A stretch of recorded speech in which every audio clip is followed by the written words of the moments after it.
The Whisperer, the crew of the deep space exploration vessel EOS, had been trained for every scenario, or so they thought. As the ship neared the derelict vessel drifting near a decaying star, unease spread like static over their comms. The abandoned craft bore no markings, no registry, just the cold, indifferent hull of something ancient. Day 1. The first scans revealed no life signs, but strange energy signatures pulsed erratically within the ship. Commander Vance gave the order to board. The away team entered through an airlock, its doors coated in frost, despite the ship's internal temperature reading as stable. Inside, the walls were covered in carvings, symbols that resembled neither language nor art. Dr. Ellison, the xenolinguist, muttered about patterns resembling no known civilization. A faint hum filled the corridors. It wasn't mechanical, it was alive. Day 2. The Whisperer made itself known.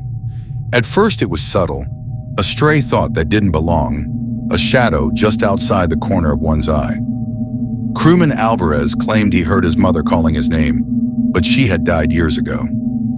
By the time the team returned to the EOS, 2 of them had already gone silent, their eyes glazed, muttering in languages they didn't know. The remaining crew tried to quarantine the affected members, but their whispers carried through the ship's comms, repeating words that sounded like warnings or threats. Day 4. Dr. Ellison decoded part of the symbols from the derelict vessel. "It's not a ship," she said, her voice trembling. "It's a trap, a lure." The Whisperer didn't exist in the physical world. It lived in thought, slipping between synapses, feeding on emotions. Fear made it stronger, regret gave it form, and despair made it unstoppable. Crew members turned on each other, paranoia ripping through the ship like a virus. The Whisperer revealed itself not as a single entity, but as the culmination of their darkest fears. Shadows took form, memories replayed in distorted loops, and even the ship's AI began issuing nonsensical commands in a garbled, human-like voice. Day 7. Commander Vance was the last to remain.